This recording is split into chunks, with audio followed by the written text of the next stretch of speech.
ଆମର ଘିଅ ପଡ଼ିକି ଏବେ ଚାଉଳ ପଡ଼ିକି ମାନେ ତାକୁ ଘାଣ୍ଟିଲେ ତାପରେ ପାଣି ଦେଇକି ତାକୁ ଟିକେ ପାଣି ଦେବେ। ପାଣି ଦେଇକି ଟିକେ ଫୁଟିବା ପର୍ଯ୍ୟନ୍ତ ଛାଡ଼ିବେ।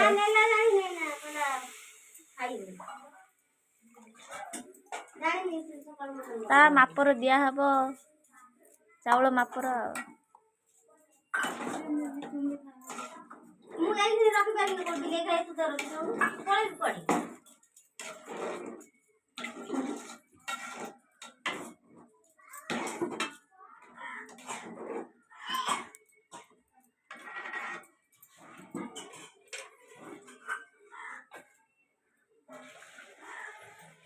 ଭାଉଜ ଲାଷ୍ଟକୁ ଗ୍ଲାସରେ ଦଉ ଏକା ବାଲ୍ଟିଟା ବି ଟେକିଦେଲେ।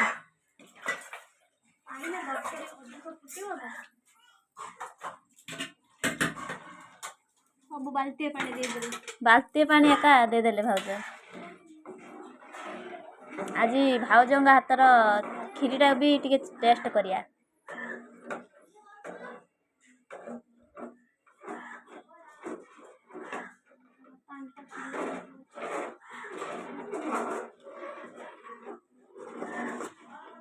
ଭାଉଜ ଏଇଟା ବନ୍ଦ କରିକି ଫେର ଚାଲୁ କରିନି ଚାଲିବ ନା?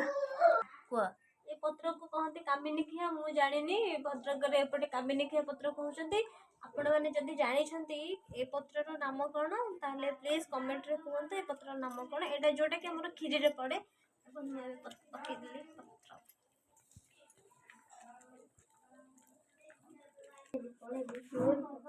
ଏବେ ଦେଖନ୍ତୁ ଆମର କ୍ଷୀର ଢଳା ହେଇଛି।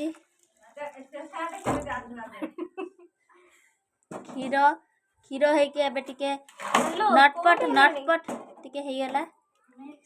କେତେ ସମୟ ଲାଗିବ? ଖାଇବନି କି? ତାପରେ ଏବେ ଚିନି ପଡ଼ିବ ତା ଧର କ୍ଷୀରି।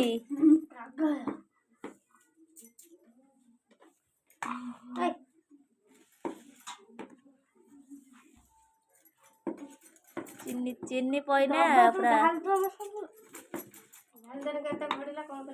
ସବୁ ଧିଅରଟା ହେଲେ ଖାଇବା ପାଇଁ ଖାଲି ଆସି ବସି ଯାଉଛି। ସବୁ ଧିଅର